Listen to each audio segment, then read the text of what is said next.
quite the talent he is. Proper chatterbox Yada. If you're keen, it'll be brilliant. Today, we're going to keep it simple. I'll bark out a basic command and you watch. Keen to know? He'll set your tail wagging. Does mine, hence why I'm backing him. Right then, Wookie here. Do take a seat, won't you? Give us your full attention while we listen to my pal Yada.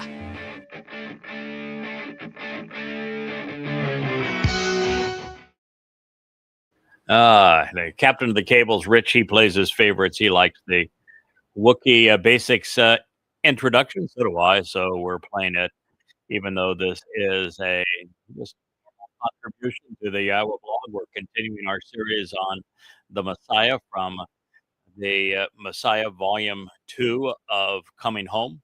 And as we continue here from our Ocean studio, the statement that we considered at the end of our last program was really quite profound. And let's begin again where we left off.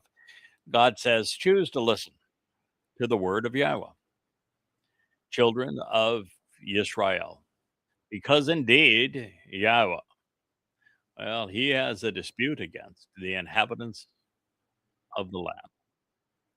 The term that he used there was rib. He has a contentious quarrel, a grievance, an accusation, indeed a rational argument toward the inhabitants of the land. That would be of Yisrael. And so if God has a quarrel with and an argument against, a grievance towards the inhabitants of the land, then that primary grievance would be against the rabbis and those who are speaking as if they speak for God. He's not going to be concerned about the rest of the people in this way. He's have no reason to quarrel with. He could say, you know, the rest of you are ignoring me. He could say the rest of you have stepped away from me. That's bad. But for God to have an argument against a group of people, it would be the ones who are misrepresenting him, which would be the rabbis. And then he says, you know, what I'm telling you here is true. This is verifiable. It's accurate. And his problem with the providers of the proponents of Judaism, the rabbis, is that from God's point of view, there's no honesty, there's no integrity, there's no sense of trustworthiness or loyalty or dependability, reliability, literally no truth, no integrity. God is saying that those who are speaking as if they are speaking for him not only are not doing so, but that God has a contentious quarrel with them. And from God's point of view, they have no sense of integrity. They aren't reliable. They're not loyal. They're not trustworthy. They're not dependable. They aren't consistent either. And it goes even further here. Let me take care of my little dog underneath the table, who is now nosing my leg, saying, you know, you could feed me if you love me. Food is love when you're dealing with dogs. So he said it's verifiable and true that there is no honesty, integrity, or reliability. There is no enduring love or devotion. He says that they really don't care for anything more than their own pocketbook. They're pretending that they are devoted to God, that they care about what they're doing, that they're devoted to the people. No, God says no, that's not true. And then they claim to be the most knowledgeable. Oh, they're always presented as sages and wise and gifted and prophetic. And God says, no, they're dumb as stones. Literally, they're completely ignorant. They have no discernment, understand nothing. They have no aptitude for learning, no concern over comprehension. It's Ain Diath. You know, the tree of knowledge was the Etz Diath. Well, this is Ain Diath as opposed to Etz Diath, rather than a tree that is providing a source of illumination and knowledge and understanding. The rabbis are Ain Diath. Their product, are rather than nurturing fruit filled with insights, nothing but stones. You're stupid. Listen, there was a long while where I was active on Facebook, and there were always rabbis pontificating all manner of things about Judaism. And I constantly post them because it was just an indictment against the utter stupidity of the religion. I mean, it is obnoxiously stupid, arrogantly stupid. God says they're ignorant, they're irrational, no discernment, no understanding, no capacity to learn anything about God, again, in the land. I think he could also say in New York City as well, and a number of other places that would also be true. But it's certainly true throughout Israel. So it's a chain reaction, really, the domino effect, the quid pro quo, cause and effect. Yisrael chose not to listen to Yahweh and came to prefer the augmentative words and argumentative testimony of the arrogant and misguided men who chose to speak over God. And as a result, they breached the relationship agreement and they became religious. Lies were universally embraced. The truth was spurned. They became quarrelsome towards God. It's a travesty, really. And the worst part of it is those who claim to speak for God are those who are the most ignorant of him. So Yehudim developed a bad reputation for dishonesty, especially when it came to their testimony regarding God. Even with the proof inherent in prophecy, Jews would be deemed dishonest. Their love for God would wane in direct proportion to their lack of concern for him. The most intelligent race from an IQ perspective on earth would be the least intelligent and rational in the area where it mattered most, pursuant to an understanding of who God is, what he's offering, and what he expects in return. For Judaism to have any semblance of credibility, rabbis must project themselves back in time. They do so 15 centuries before the title was first developed and the religion even existed. And they refer to Moshe as a rabbi, and laughably, they present Ruth, Dod's great grandmother, as an example of someone who converted to Judaism. They hate Ruth, by the way, but they have her converting to Judaism. Yeah, your people will be my people. Your God will be my God. Where you go, I go. She was saying that to Naomi, not to a rabbi. First rabbis wouldn't appear until the 1st century CE. And the first person to call himself a rabbi that we know of who wrote that he was a rabbi, it's the founder of the Christian religion, Paul, who was admittedly, by his own admission, he was demon possessed. That's probably not good either, is it? So rabbis will tell you that their Talmud is an oral law and it was given at the same time that the written Torah was given to Moses. Absolute rubbish. The Babylonian Talmud, which is what they base their religion on, first came to light around the 5th century CE, completed in the 6th century CE. 2,000 years after the written Torah. 2,000 2,000 years. And even then, it's all filled with rabbinical arguments by rabbis who sign their own arguments, and they all lived between 300 and 500 CE. It's so obvious it isn't true that it's sick. It's the fact that Jews believe this rubbish says that no one's thinking.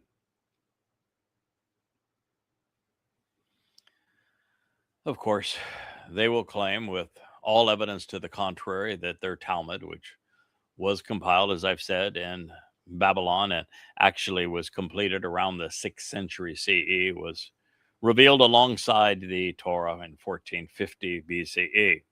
Now, what makes this particularly absurd and annoying is that all references to religion throughout the Torah and the prophets are like this one. They're overtly condemning of what has now become Judaism. And if we were to ignore the fact that the Hasidic cult of Judaism was first in the Ukraine, not in Israel, not in Yehuda, not in Jerusalem, in the Ukraine.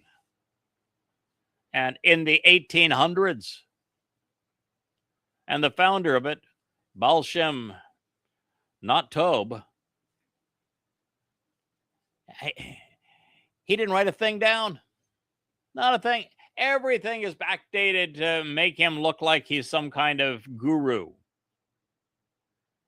No. The 1800s in Ukraine.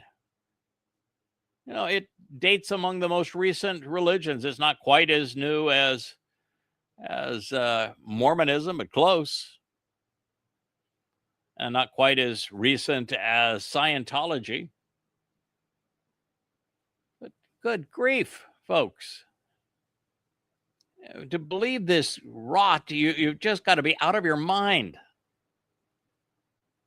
So for them to pretend that something created in the 1800s dates back to between 2,500 and 3,400 years, it's just absurd. That's a pile of lies. So this sorry state of affairs would inevitably lead to what God says are cursed oaths, harmful binding vows, corrupt pledges, swearing allegiances, and lamentable promises. This Allah is actually scribed with the Aleph, which makes it the same as the Allah of the Quran of Islam. And the fact is that without Judaism and the Babylonian Talmud, no one would ever have heard the name Allah. Of course, it means cursed, but the only reason that Islam is deemed a religion today and anyone follows it today as if Muhammad was a prophet and Allah was a god is because rabbis sold Muhammad Talmud readings that he used to create the religious veneer of the Quran. Without rabbis, there is no association with Adam or Noah or Abraham or Sarah or Yishak or Jacob, Moshe, Daud, Solomon. It all goes away. There's literally no credible religiosity to the Quran, and it becomes nothing more than a terrorist manifesto and a criminal enterprise without those things, and is vastly inferior to the text and the message and the proficiency of Genghis Khan and Kublai Khan. And so there'd be nothing left. Rabbis created it. And if rabbis had not taught Paul how to cherry pick statements from the Torah and prophets and misrepresent them and cite them out of context to create the opposite intent that God actually conveyed, there would be no Christian New Testament. Had the first to call themselves rabbis simply recognized that Dowd was the Son of God, the Messiah, the former and returning King, and he was our Savior, having fulfilled Pesach, Matzah, and Bikurim in 33 CE, year 4000 Yah, as he had prophesied, Christianity wouldn't exist either. God's got a bone to pick, for sure. So cursed oaths under Allah, deceptive delusions, and outright denials, errant opinions, along with the inability to tell or accept the truth, killing, sometimes to the point of murderous slaughter, thievery, without permission, covertly, often by force and fraud, and being disloyal, and love and religion, committing adultery in the sense of being unfaithful, disregarding the intended relationship, collectively having caused them to be scattered and broken, for having squandered what was intended, being hostile even towards themselves, such that in shedding blood, a plague of bloodletting would follow. He liberates and saves, Hosea 4:2. You can see God had every reason to divorce Israel, to stand apart from his people. And he told you those reasons, and those reasons are entirely religious. Israel had become their own worst enemy. The people who, more than any other, should have known better, made too many lamentable promises, authored too many deceptive delusions, and killed far too many people. And let's be clear. While Israel had horrific enemies among Goyim, from the Assyrians to the Babylonians, to the Greeks, to the Romans, to the Roman Catholics, to the first Muslims, the Ottomans, and on it went, even until the Europeans and Nazi Germans, and now Marxists and Muslims again. The fact of the matter is, much of what befell Israel because of infighting between Jews. The Maccabean revolt was largely a civil war for who was going to control the title of king and who was going to control the title of high priest. High priest was a much more lucrative position. And that infighting is what caused not only the repulsive acts of Antiochus Epiphanes, but it led eventually to the first invasion by Rome under Pompey. A civil war between Israelis now using Greek names, vying for power.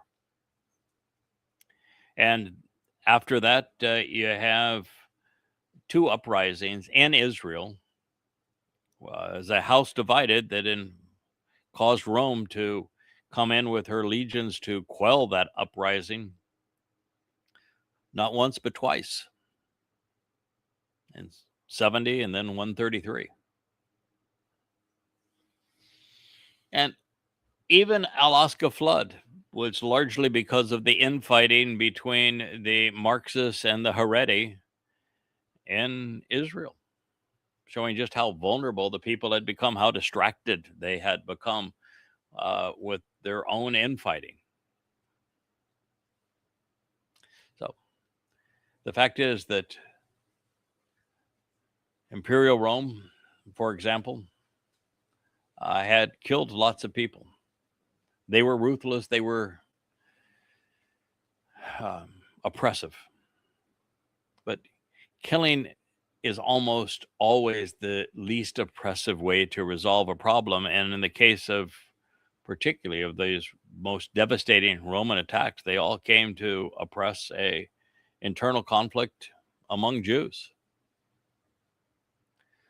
So having lost the ability to accept or tell the truth, which is pervasive in Israel today, the leadership could no longer wield words wisely. As a consequence, the smallest of Roman provinces, by far the smallest, Yehuda, would endure the empire's most hellish assaults, not once, but 3 times over. As Imperial Rome morphed into the Roman Catholic Church, and then over and over again, as the Roman Catholic Church morphed into the Third Reich, and that's what Trump is trying to reestablish now, is the Fourth Reich, with himself as Der Fuhrer. While it would be a gross exaggeration and a disingenuous generalization, the most charitable people on the planet would also be known as shysters, as swindlers, as thieves. And those who were slaughtered by the millions were condemned as genocidal killers. But this would come from those who were trying to exterminate them. And for a crime as ridiculous as murdering their God. That's the whole reason that Christianity has been so anti-Semitic and created the culture that led to the Holocaust. Without that culture, there is no Holocaust. And that culture was created because Jews were not wise enough, courageous enough, moral enough to stand up to the lies of Paul. And this myth that Jews had plotted to kill the Christian God-man. And all it would have taken is to say, excuse me, God's not a man. Men cannot kill God. We did not kill your God because your God never existed. Jesus never existed. He is nothing but a crude counterfeit of Dowd, who is the actual Messiah, who is the actual Son of God, who is the real King of Israel, former and returning. He is the chosen one, according to God. You ought to read what God actually said about this man, and he's the one who foretold that he, as the Messiah, would come in year 4000 Yah, 33 CE, and fulfill Pesach, Matzah, and Bikurim, and he did so, describing his death of his body through crucifixion, 500-600 years before crucifixion was even invented. And you have managed to believe Paul, who even admitted in his letter to the Corinthians that he's demon possessed. And why would you do that? I mean, all they would have had to say is, do you know that every citation in Paul's letters and throughout the Christian New Testament from the Torah, prophets, and Psalms is errantly cited? Every single one is misrepresented. They couldn't cite the words of God accurately. Not only are they misrepresented and misconstrued, in every case, by pulling them out of context and misrepresenting what was actually stated, they created the opposite impression. All he would have to say is that, what are you crazy about this Iesu Christou, this Jesus Christ? There's not a Hebrew name. No one existed in the first century by that name, which is why there isn't a single reference to him anywhere. And it's nothing but a counterfeit of what Dowd actually achieved. And if you read Paul's 14 letters, which are the first 14 books of the so-called New Testament, he doesn't quote Jesus, this gospel Jesus character, a single time, not once. He claims to represent him, and he never cites him. I mean, surely you don't believe this rubbish. You don't believe a God that would contradict himself, do you? Do you believe a God that's as small as a man? Do you believe there's a God that men can kill? Do you believe that God's solution is to go back to the Egyptian religion and expect bodily resurrection? How did that work out for the Egyptians? Come on. All the mummies are still mummified, right? Bodily resurrection didn't happen. And they were as proficient at it as any culture in human history.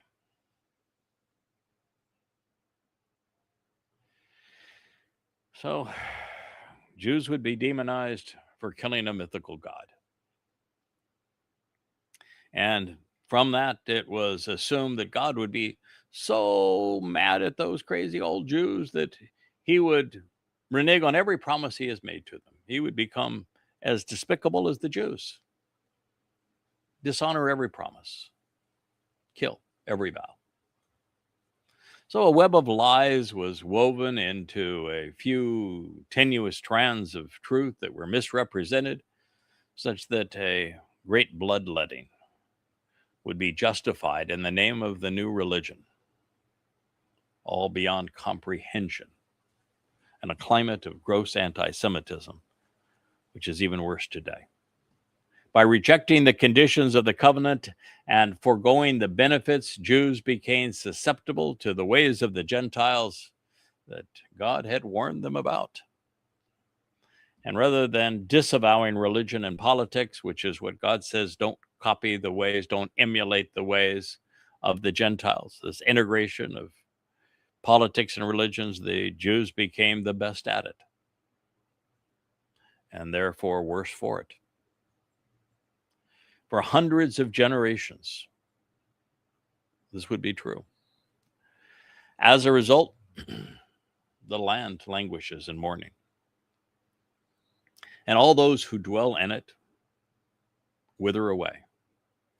For having been indecisive, they're diminished, shriveling, and pining away, weakened to the point that they can barely support life. Along with the living, including those who have built homes or bases for military troops, as part of the broad and open way, the entire region, from open fields and countrysides to pastures, and all of it which is spread out, in addition to the winged beings of the spiritual realm, these flying creatures of whether birds of the sky or flying creatures of heaven, and also the multitudes of the sea who will be gathered together and withdrawn, fighting for survival, all now ceasing to exist. Hosea 4:3. Israel, and especially Jerusalem, will become the place everyone wanted to conquer,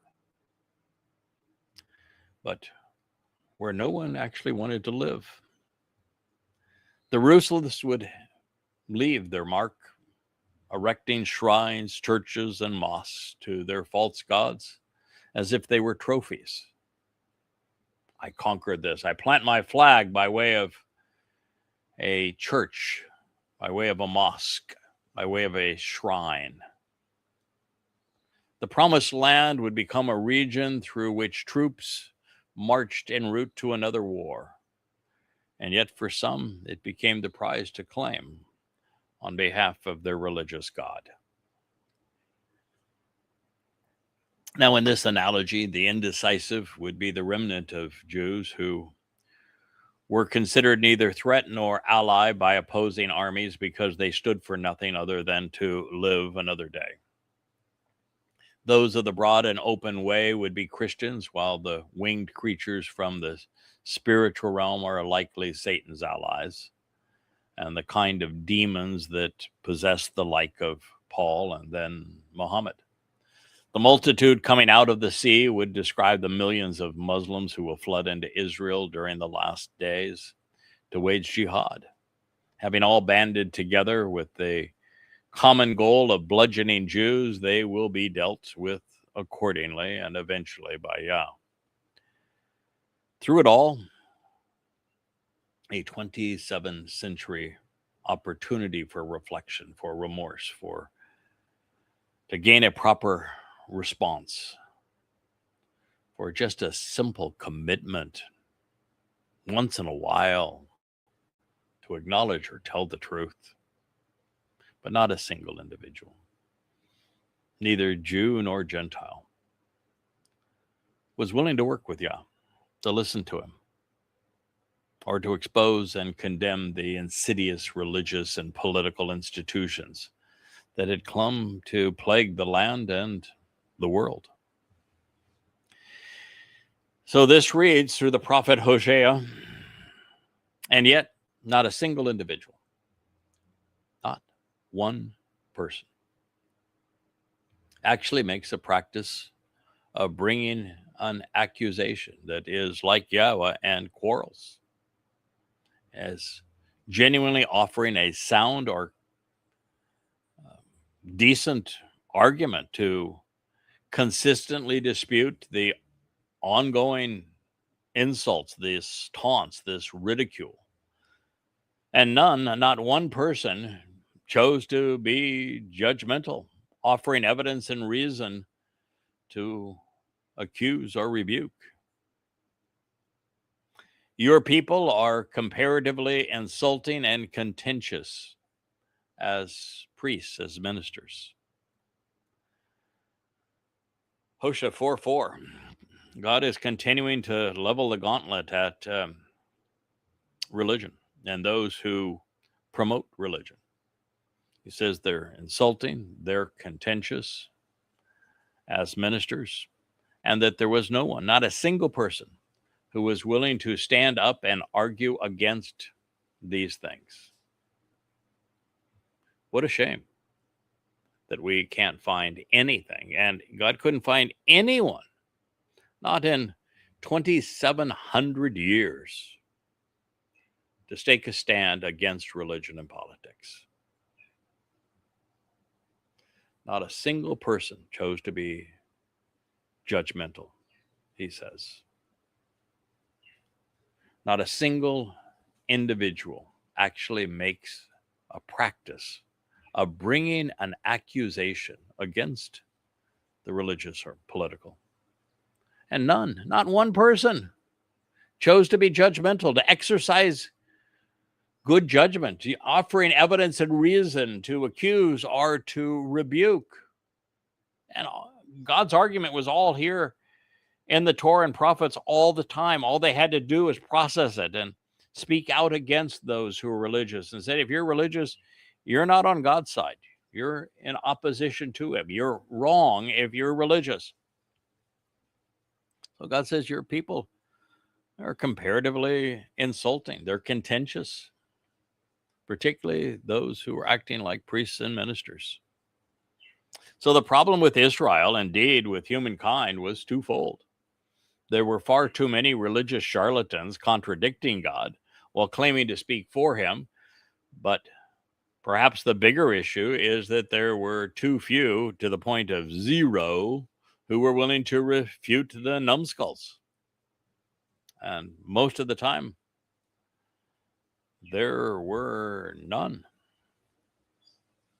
Sometime around 447 BCE, after 1,000 years of prophetic revelation, Yahweh spoke through the last of his prophets.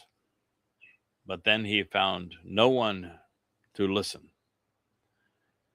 for nearly 2,500 years. So he simply stopped.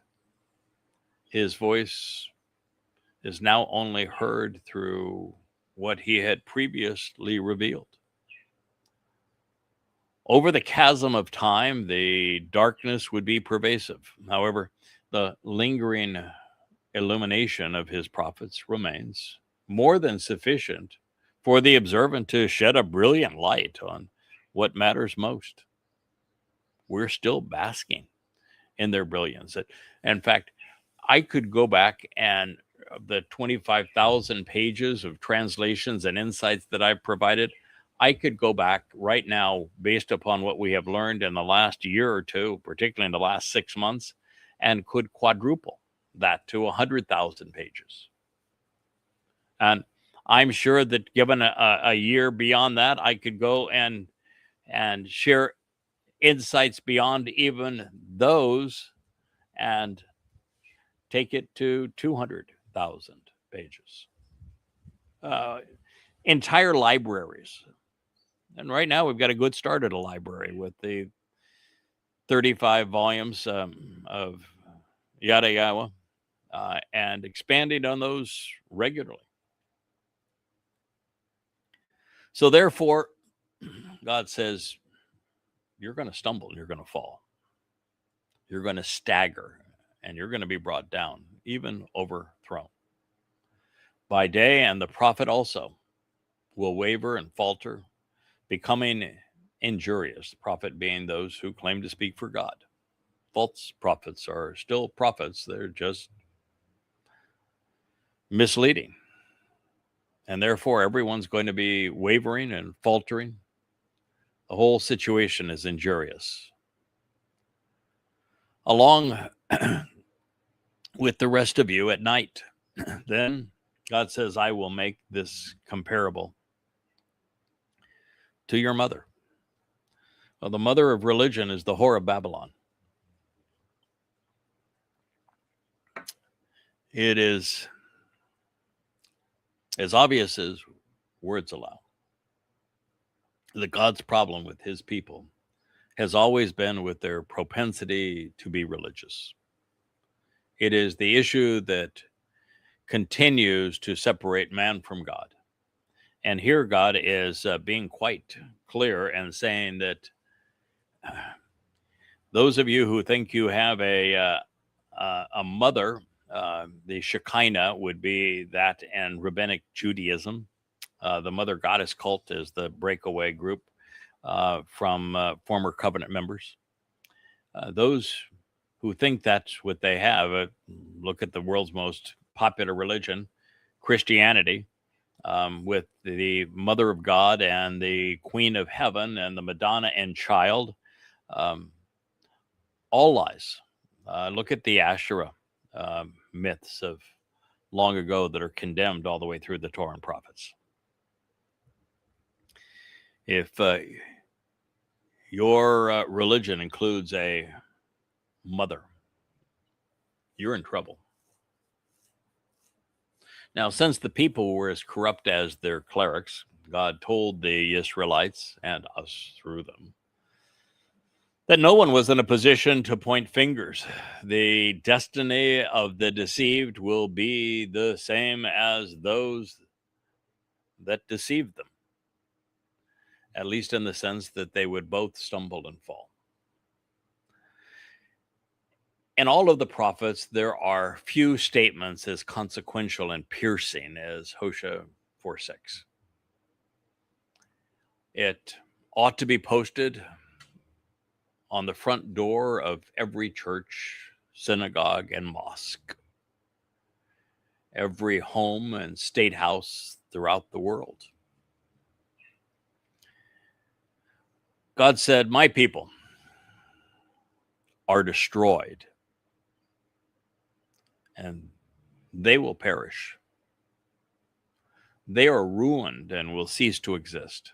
It's from Dhamma, which is to add the upright individual of the hay to the Hebrew word for blood, dam, a daleth, mem. They will be bloody, ruined, ceasing to exist, becoming the blunt and sad story, the brunt, I should say, of a sad story. They're going to suffer the consequence and become bloody and brutalized. Dhamma. Because of a lack of understanding, and as a result of corrupted and misguided information. They will be without adequate knowledge. This is Bele Hath Dayat again. Dayat is the same Hebrew word that was used to describe the tree of knowledge in the garden.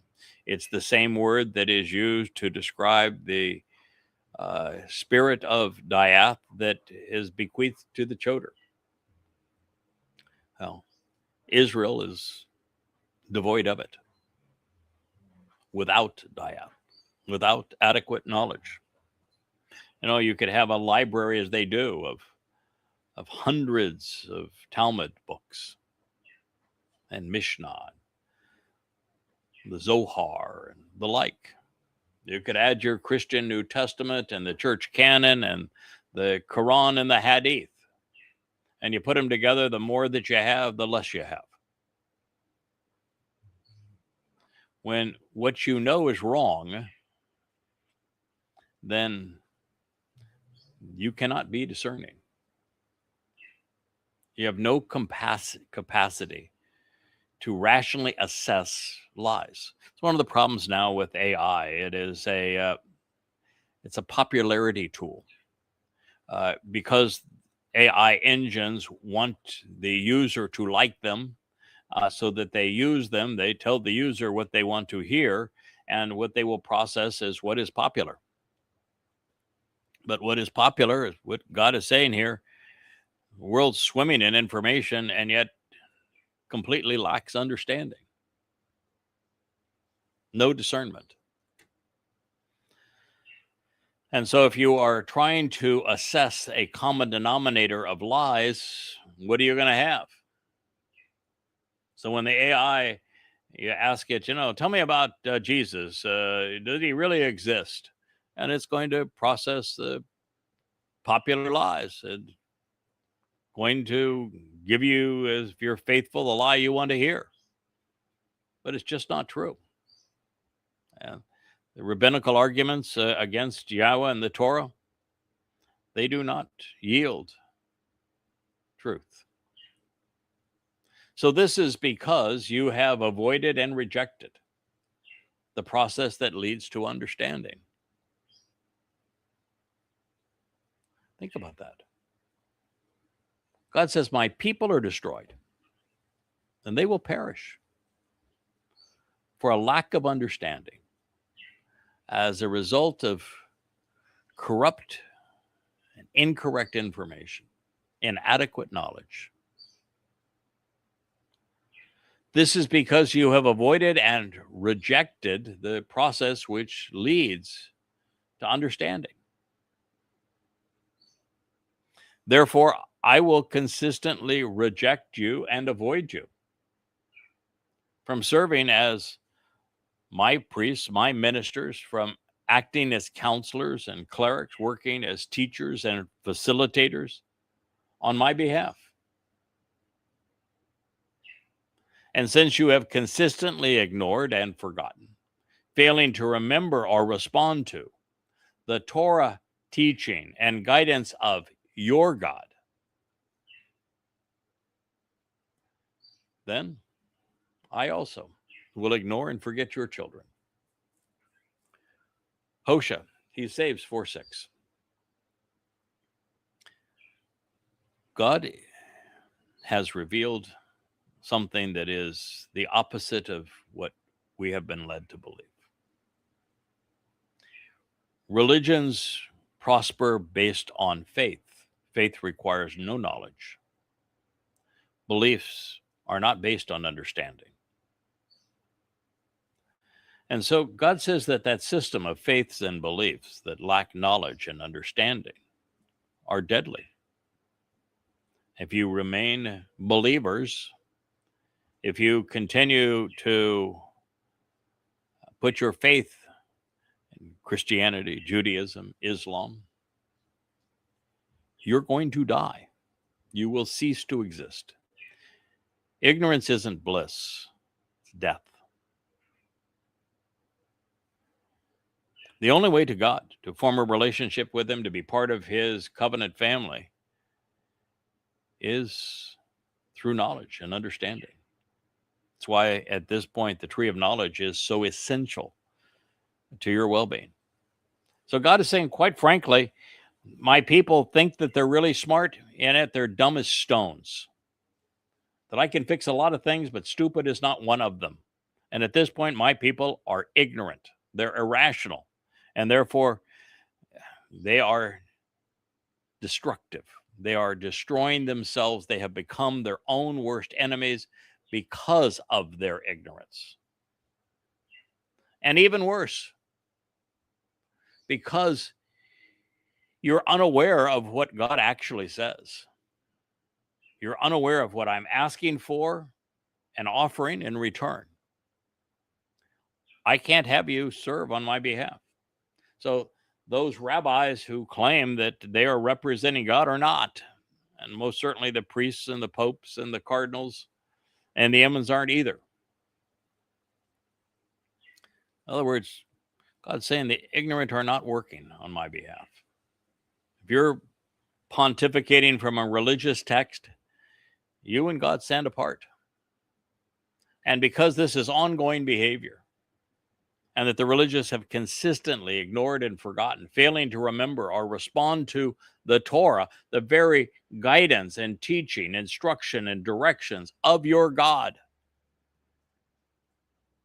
having replaced it with the Talmud, the New Testament, and the Quran,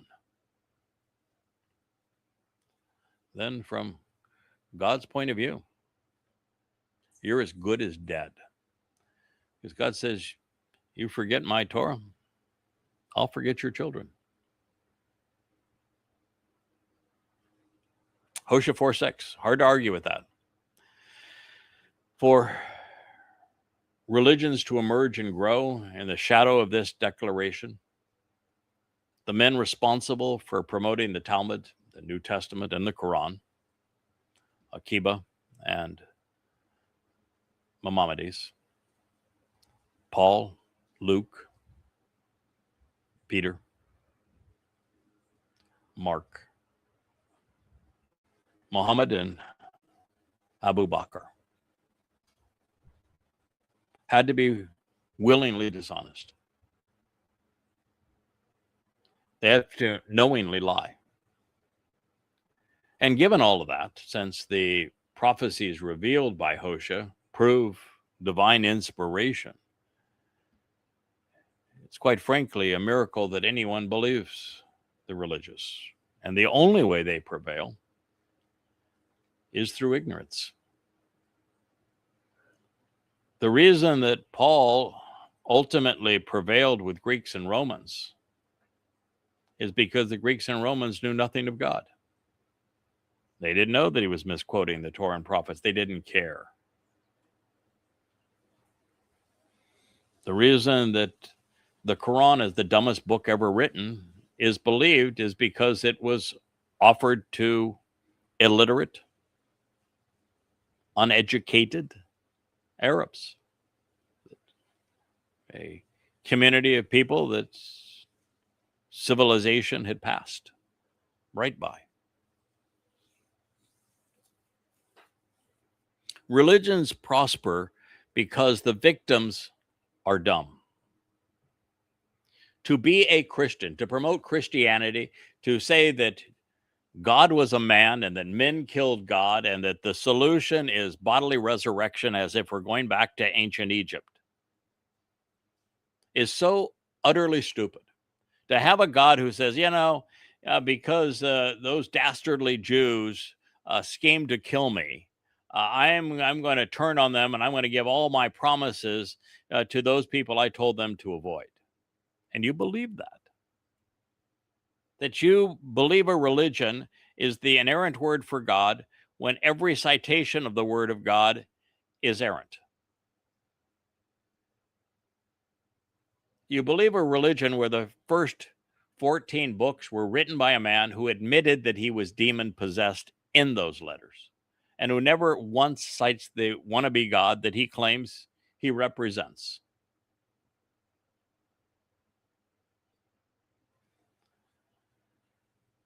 You have to be stupid, I'm telling you. That's what I've proven in the 5 volumes of Twistianity. That to be a Christian, you have to be thoughtless, irrational, ignorant, grossly immoral. It's even worse to be a Muslim. So there are a few passages as important to God's people as this one. Am-ani refers to Israel, to the descendants of Abraham, Yishak, and Jacob. From the opening statement, Israelites have been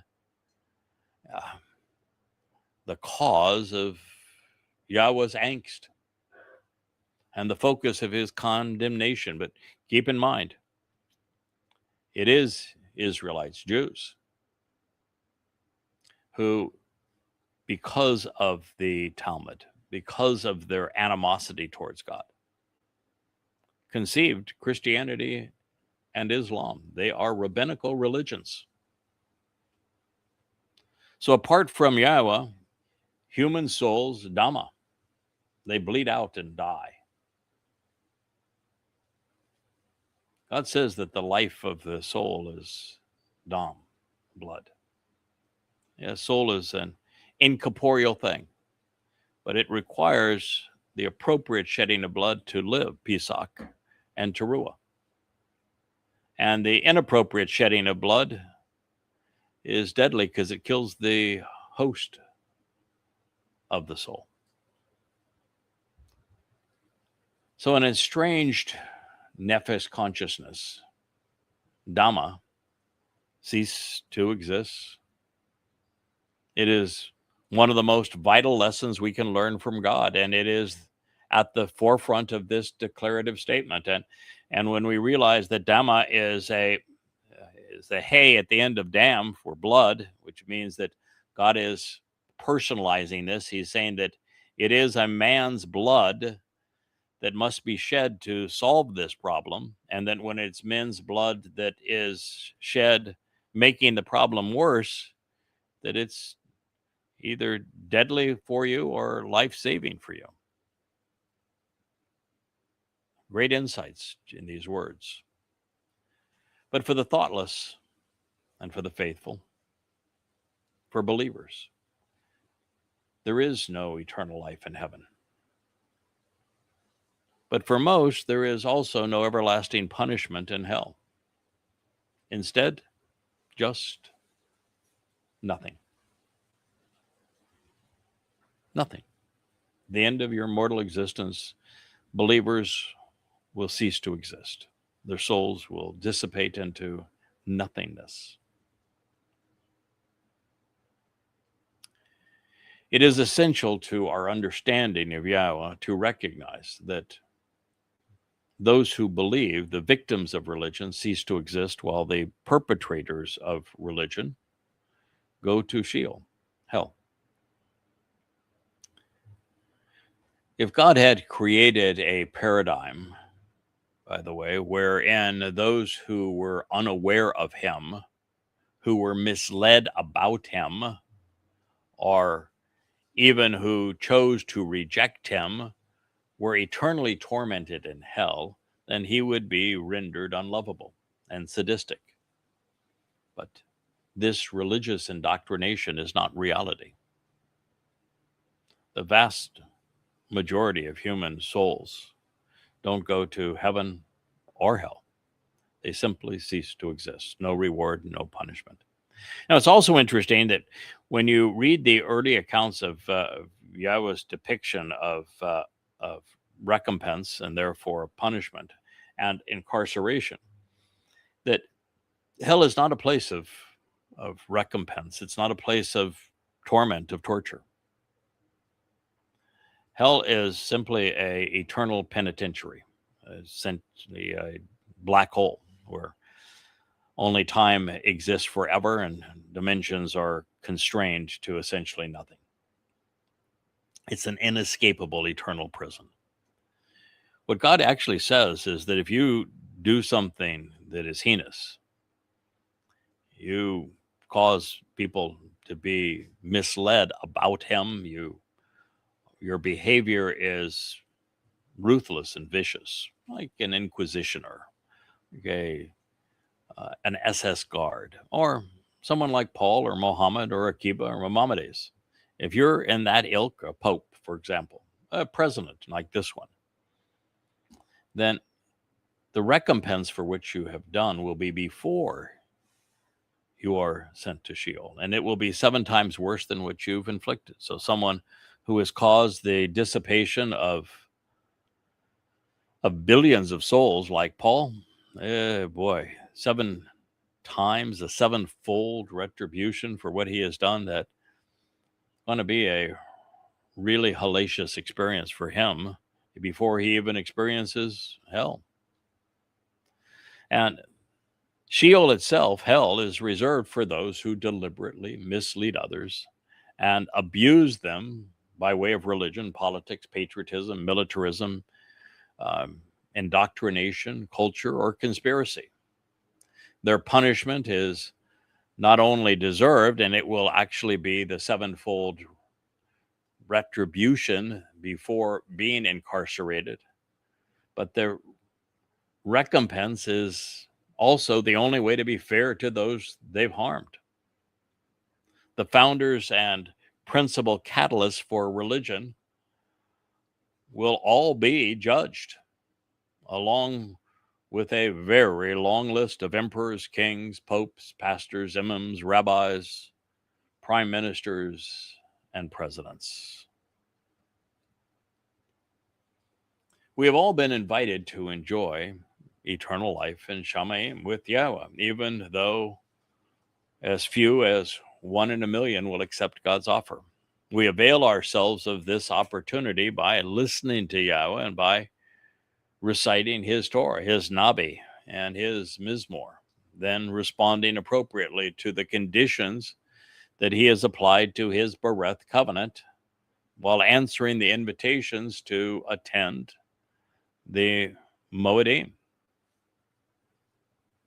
Israel has become so hideously misled, they are now the embodiment of the worst of Dhamma, having become the brunt of their own sad story. They've become a nightmarish parable unto themselves, the most universally maligned people in human history, the most oppressed people.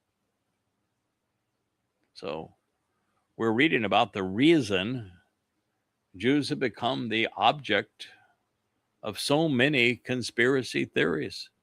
They did this to themselves. Bele ha-dayat is a bad thing. Ignorance is destructive. It's not bliss. God's people have fallen, just as has humanity at large. All because far too few have invested the time to obtain dayath, knowledge leading to understanding. Of course, this is due to many factors, including being inundated by religious, political, and conspiratorial rubbish with corrupt information. And boy, you want corrupt information now, go to social media, the alternative source of information that is so pervasive, particularly among younger people today, where I'd say 80 to 90% of the posts are pure rubbish. AI is used to create an alternative reality that bears nothing in common with what is real. It's a swamp of racism, lies, and religion, and politics, and militarism, particularly anti-Semitism. Those Bele ha-dayat are without adequate knowledge. They have insufficient awareness to be discerning and thoughtful, which is why most believe that the world, I should just say that's a statement. It's why faiths prevail. It's why people are typically overtly religious or overtly political, or in the case of MAGAs, for example, both. And imagine being stupid enough that not only do you believe that man was a god and that men can kill God, and that the Egyptians were right on bodily resurrection, and that a New Testament that contradicts the original text and always misrepresents what God says could be true, when delivered by a man who admitted he was demon possessed, and that you believe that a Jesus actually existed and that he was a god. even though God's name is never mentioned anywhere in the text, and Jesus' name is not mentioned in the original text. But you're stupid enough to believe that. And then you become political and you think that politics, patriotism is kissing cousin to your religion, that these things should be integrated when God's opposed to both. And you developed into a MAGA. And now the center of your world is a gross confabulator, a man who is literally possessed by Satan, the most evil man this planet has ever known, a man who lies just to entertain himself, who is the Hannibal Lecter of politician. He devours his own.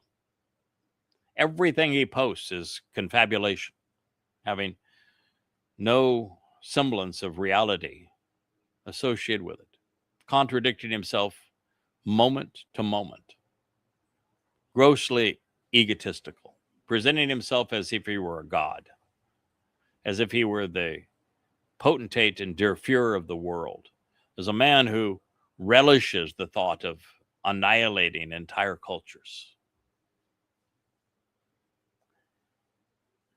And you vote for him, support him, believe in him. How can you be that stupid? I mean, really, how is it possible that somebody can be that immoral? Now, I understand that the alternatives are dim-witted Marxists. And, I'm opposed to the Marxists, but geez,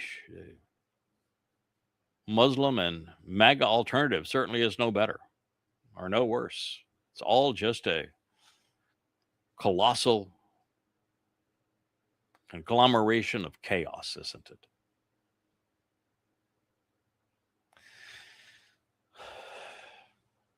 Sadly, the Israelites lack the will to oppose Judaism. They have come to see being Jewish and Judaism as one and the same. They make no distinction between them. They're not even aware that Judaism, as it's practiced today, particularly in Israel, is a religion that is only about 200 years old. They're unaware that they're responsible for erasing God's name. They're unaware of the fact that Dowd is the actual Messiah and Son of God, the chosen one, who is their Savior. They're unaware that they're responsible for their nemesis, Christianity and Islam. They are ignorant of God's guidance. They become incapable of rationally analyzing the prescriptions for living that Yahweh has provided. God's overriding theme throughout the Torah is he hates religion, and the religious are a plague, and yet they are religious. Contrary to what the religious believe, we must think our way to God. He is not found at the end of faith's multicultural rainbow.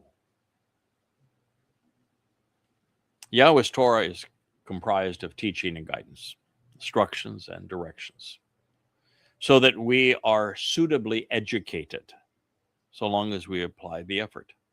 But when God's dissertation on life is ma'as, neglected, or worse, rejected, then of course there is no sound diath, no basis for understanding. Knowledge is required before we can make the connections and the associations needed to comprehend. Yahweh's approach to life cannot be known by those who can't distinguish between right and wrong, who can't differentiate between good and bad, who cannot discriminate between the teachings of God and the edicts of man. For that, you have to have access to verifiable information and a filter to discern what is of God and what is of man. Now, every rabbi who has claimed to serve God is lying. The same is true for every pastor and priest, every minister and theologian. Not one knows Yahweh. In fact, they have all avoided him. They have rejected him. Yahweh designated specific individuals and well-defined roles to serve him and to serve his people. Well, these included the Cohen priests, all of Lowy descent, who were asked to educate God's people and help them understand his instructions and then attend to the Moedim. But when the teachers forsook their education, they became useless. They were discarded by God as counterproductive. With Israelites unwilling to listen, there would be a long intermission. There would no longer be a reason for the Cohen, the priests, under these conditions.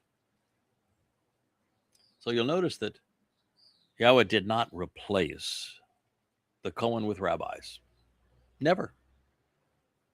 Just like God didn't replace Jews with Gentiles, Israel with the church, Dode with Jesus. He simply, ma'as, rejected the priests, avoiding all contact with them, such that no one was authorized to serve him. Therefore, Judaism's twisted variation of replacement foolology, whereby rabbis have replaced the priests, is as irrational and inappropriate as is Christianity's version, where Gentiles replace Jews. Moreover, when Roman Catholics usurped the priestly title, they unwittingly demonstrated that they were not ka'an la'ani, ministering on behalf of God, because he rejected them. So in Judaism, the myth that rabbis drew their authority from God is an errant conclusion. It's deadly. It's a myth. One permeating the Talmud and called an oral Torah, which is nothing but a pile of lies. Yahweh has disowned not only his people, but those who claim to speak for him, disinheriting and divorcing Israel because they consistently ignored his Torah, which means that God has no affinity with Christians or Muslims either. And considering their fascination with the Talmud, or the New Testament or Quran, had it been a second Torah, the preceding statement would, of course, have ceased to be true, wouldn't it? The Torah is Yahweh's. The Talmud is rabbinical. The fate of our souls and those of our children hinges upon which of these we rely or believe. Both is not an option. Israel was destroyed and Israelites perished, ceasing to exist because they did not understand the difference between Yahweh's teachings and man's edicts, and they preferred the religious approach to the relationship God intended. So there's something to ponder here, that since God's people are destroyed for a lack of understanding, particularly a comprehension of his Torah, how can faith be the alternative? After all, faith is a substitute for knowledge. If you know, you don't need to believe.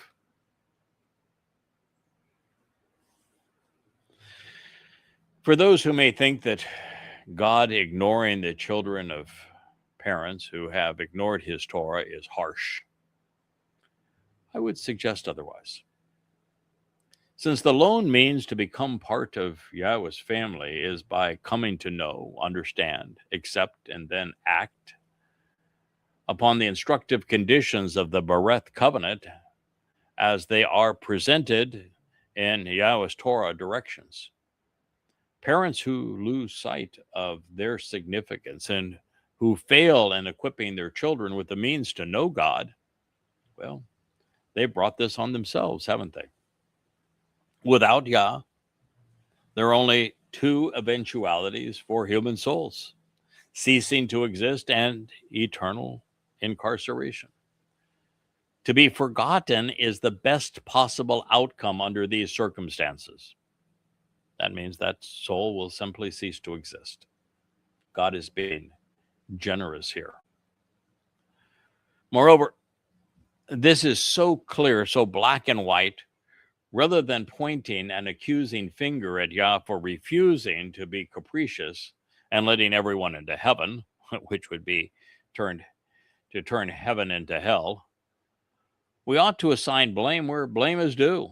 When we ignore Yahweh's Torah instructions, it's not only to our detriment, but by failing to acknowledge his advice, we are also depriving our own children of the opportunity to be part of God's family. You know, the Torah has been ignored and forgotten by mankind, replaced in the belief systems of many with the New Testament, particularly in Christianity, Quran and Islam, the Talmud and Judaism. And the overwhelming preponderance of people are now excluded from God. They're estranged from God as they have excluded Yahweh from their lives. They are unwilling to even consider the means that he has provided to know him and to be part of his family. So Yahweh did not do this to us. He did exactly the opposite. This outcome is a function of what parents have done to their own children. I've said this many times, and yet it's essential for you to know. The larger human institutions grow, the worse they become. It is gang mentality played out on the scale of nations and civilizations. It is the same with principalities as it is with religions.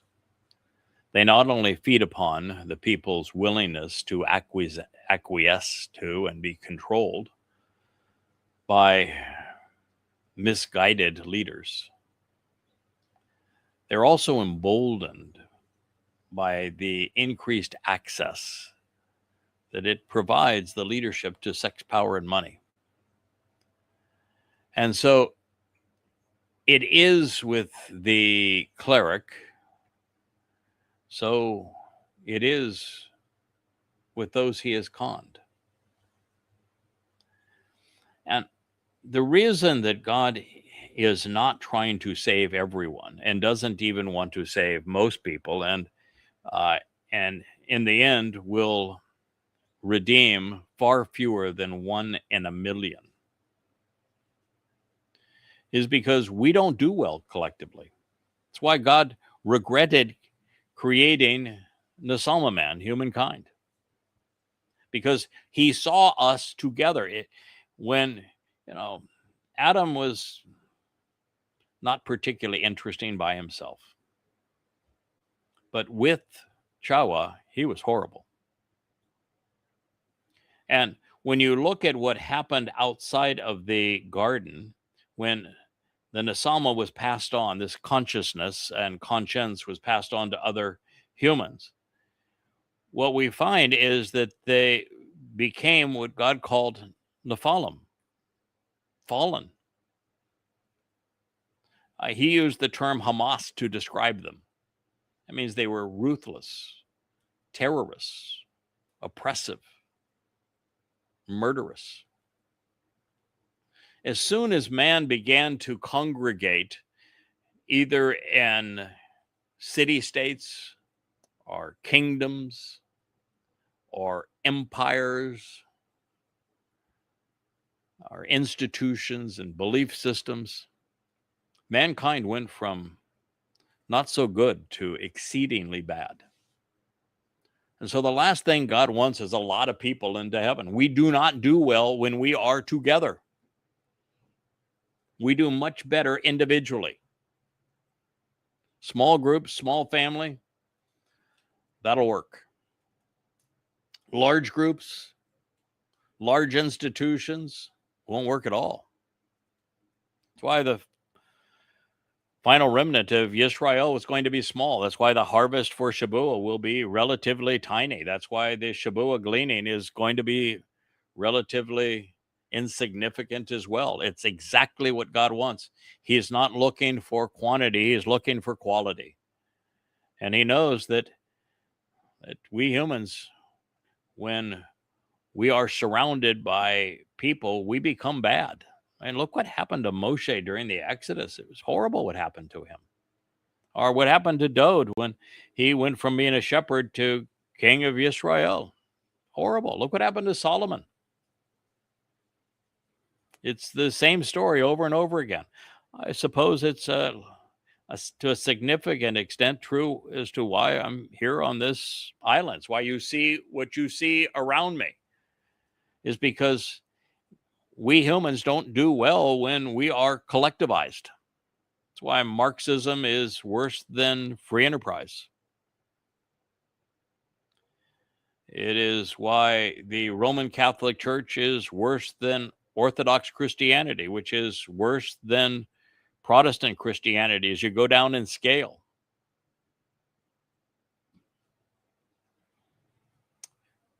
We don't do well together. God knows it. So let me share one last thought with you. Yahweh said, so as they grew in number, and even as the rabbis became more influential, as humans increased in population and became larger in quantity, self-exalting, so much the more they missed the way to approach me. I exchanged their reputation and reward for shame. Hosea, he liberates. 4:7. I was asked by someone on the Yada Yahweh site just today. You can bring down the copy, Rich, so we can see the thank you. I was asked by someone is to say, could you just tell me, what is that guy? What do we have here on the site? Who is this fellow? You know, he's not Atlas. He is not holding up the weight of the world, is he? What he's doing is pushing the world away. That's what God does. He's trying to push the world away. That's the purpose of the conditions of the covenant, to push it away. That's why I'm on this island, to push it away. God realized that the more numerous we are, the worse we are. The more we think we're great, like the Romans, like the Greeks, like the Carthaginians, like the Roman Catholics, like the Haredi, the worse we are. This is the very nature of man. If you don't appreciate why it's important, why God is doing this, why there are walls around the covenant, then you're really not in a position to appreciate why the covenant has 5 terms and conditions, why there's a very narrow path to God through the Moedim, why the picture that God is painting is complicated and it is one that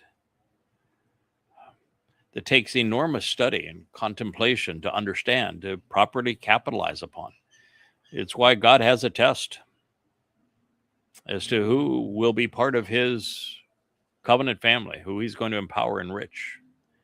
And that test requires us to be very good listeners, to be observant, to pay attention to what God has to say, to process that information thoughtfully and reasonably, so that we are no longer ignorant and we are no longer irrational, but we are reasonable and well-educated. And then third, God expects us to respond appropriately, to engage. He wants us to go to work with him, to make a contribution, not only to the relationship, but to our world around us. That is what he's looking for. He wants his people to engage with him and to go to work.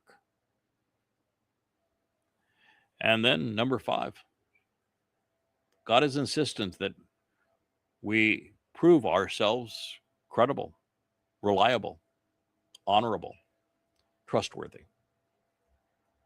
And the way we do that is not by being perfect. That would be counterproductive. We do that by making mistakes and then owning up to them, correcting our mistakes and learning from them and growing from there. We prove that we are trustworthy by occasionally falling, but getting back up stronger for the experience, more determined. We prove that we're trustworthy by being resolute and steadfast and loyal,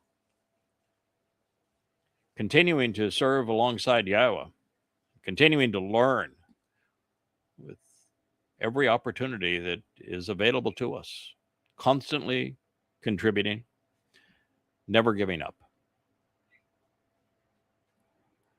These are the things that God is looking for before he enriches and empowers, enables, emancipates souls from 3D to 7D, from our planet to Shamayim and throughout the world, the entire universe.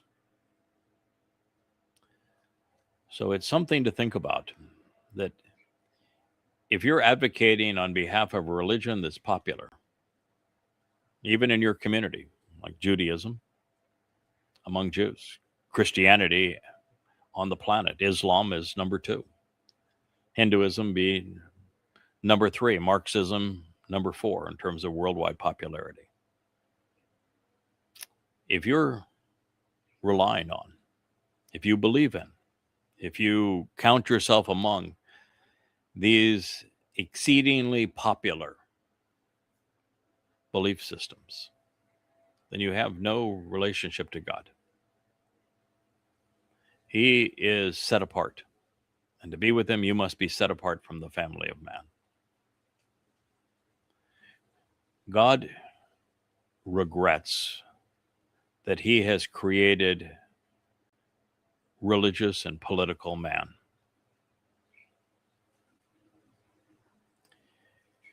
And if you can't distance yourself from religion and politics, God's not going to include you in anything he has planned going forward.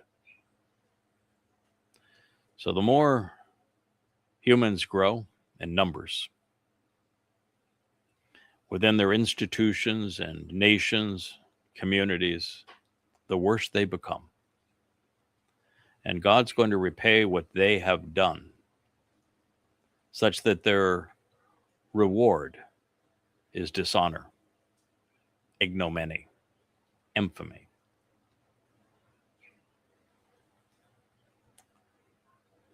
It's fair. And it is the antithesis of what you have been taught to believe. Well, I thank you for listening. Good day. Hey there, thanks for tuning in. That was Fetch. Gotta run now. Catch y'all on our next podcast.